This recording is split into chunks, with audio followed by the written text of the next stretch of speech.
रायजो राजाफ्रा बयबो मिथिनो लुबैदों जे बिटिआर सुक्तिनि जि गामि माने सोसननाय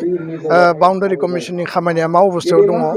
दा बे बाथ्राखौ आं स्पष्टयै बुंगोन जे जोंनि पिपि बार्मा चेयारमेना रुंसारि जानायनि उनाव गोदान चेयारमेन आशिष भुटानी एग्रिकालचार डिपार्टमेन्टनि प्रिन्सिपाल सेक्रेटारि बिथाङा सासे आइएएस अफिसार बिथांखौ थिसननाय जाबाय आरो आद्रा थानाय 10% खामानि दङ बिथाङा बेखौ तयार खालामगोन बिनि उनाव प्रतिवेदन होगोन प्रतिवेदनखौ सरकारा डिसकास खालामगोन आरो बिनि उनाव नटिफिकेसन होनायनि गेजेरजों जोंनि जि एसपिरेसन बेखौ मेक्सिमाम लेभेलसिम फुलफिल खालामनो थाखाय एबसुआ कमिसनजों सावरायदों सरकारजों सावरायदों आरो बे कन्टिनिउआस थागोन गामि दानख'नायनि बेलायाव माने बिपिएफआ दानख'नो गंसेबो गामिखौ दानख'नाय होनो जानाय नङा रायजो रायजोनि गेजेराव दायो इलेक्सनफोरखौ लानानै बुंसावगासिनो बे बेलायाव मोनसे कमिसन दायोब्ला अल्टारेसन अफ बाउन्डारि होनना बुङोब्ला बे स्टेट बाउन्डारियानो जा काउन्सिलनि डिस्ट्रिक्टनि बाउन्डारि जा बा इन्टारनेसनेल बाउन्डारि जा बेयाव माने दाजाबनाय दानख'नाय माने इनक्लुजन आरो एक्सक्लुजना थायो दा बेनि थाखाय सोरबा इनक्लुजननि थाखाय दिनै एप्लिकेसन होदों प्राय 2000निबो बारा इनक्लुजननि थाखाय सनितपुर बिश्वनाथ आरो खोलाहानि जिल्लाफोरा आरो एक्सक्लुजननि थाखायबो माखासे एप्लिकेसनखौ होदों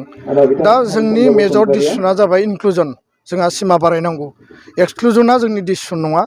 आरो एक्सक्लुजननि अपसना थानायखाय जायफोरा दानख'जानो लुबैयो बिसोर एप्लिकेसनखौ होदों दा बिनि मिनिङा बे नङा जे गासैबो एप्लिकेसन होनायानो एक्सक्लुजन जागोन बेथ' नङा दा बेखायनो बिनि सायाव भेरिफिकेसन सोलिगोन जुक्तिखौ नायगोन जोंनि स्पिरिटआ जाबाय कुनु बर' गामि बेयाव दानख'जाया कुनु ट्राइबेल गामि दानख'जाया कुनु ट्राइबेल बेलेन्ड ब्लक बेयाव दानख'जाया आरो नन ट्राइबेल बेलेन्ड ब्लकआव थानाय ट्राइबेल आरो बर' गामि बेयाव दानख'जाया दा बे स्पिरिटआव जोङो मालाबो कमप्रमाइज खालामा जों आनकमप्रमाइजिं जोंनि मोनसे एजेन्डा दा बेखायनो बिथाङा जिफोर बाथ्राखौ बुंदों बे बाथ्राफोरखौ लानानै राजनिति खालामनाया थिग नङा दिनै सान्तिनि सम एकर्ड इमप्लिमेन्टेसना जादों एकर्डआव गावबो सहि होदों दा बिथाङा एकर्ड इमप्लिमेन्टेसननि थाखाय खामानि मावनांगौ आरो बेफोर बाथ्राखौ बुंनानै राजनितिक लाभालाब लानायनि खुनु माने मिनिं गैया आरो बेजों खुनु राजनितिक लाब जाया होननानै सानो आं दा बेखायनो समाजखौ हारिखौ गोजोनै थांना थानायनि थाखाय बयबो हाबा माव पजिटिभ जा कनस्ट्राक्टिभ जा होमबानो बर' हारिनि जौगानाया माने रोखा जागोन 2 नम्बराव स्कुल प्रभिन्सियेलाइजेसननि जि मोनसे मेजर दफा दङमोन बेयो गोबां सम डिले जादों आरो दाख्लैबावै 19 तारिखआव जोङो गिबि मन्थ्रि बिथांजों प्राय 2 घन्टा जों सावरायबाय सावरायनायनि उनाव डिसिसन जाबाय जे 8000 जि पस्ट बे पस्टनि जोङो मोनसे बेनो प्रप'जाल high school higher secondary senior secondary junior college दा बेखायनो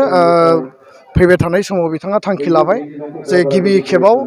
कलेजखौ 26टा कलेज 15टा जुनियर कलेज बे प्रभिन्सियेलाइजेसननि खामानिया आरम्भ जागोन बिनि उनाव हायार सेकेन्डारि बिनि उनाव high school ME school LP school आरो 2013 आरो 17 जायफोर ड्रप जादों बे ड्रप पस्टफोरखौबो प्रभिन्सियेलाइज प्रसेसआव लाबोनांगौ होननानै जों दाबि होदों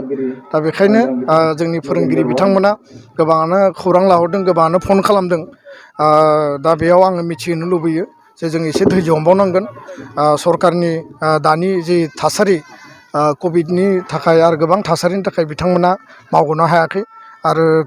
बाजेटनिबो एसे क्राइसिस जादों होननानै फोरमायदों दा बेखायनो फैबाय थानाय खम समनि गेजेराव 6 दाननि गेजेराव जों गासैबो खामानिखौ मावना लानो हायोब्ला जोङो बिनिफ्राय जोङो जोंनि फरायसालिफोरखौ जोङो फोथांनो हागोन आरो जोंनि गोलाव सम टिचार्स मावनानै थानाय बिथांमोना गावबा गावनि जि पस्ट प्रभिन्सियेलाइज जानांगौ मर्यादा मोननांगौ बेखौ मोननो हागोन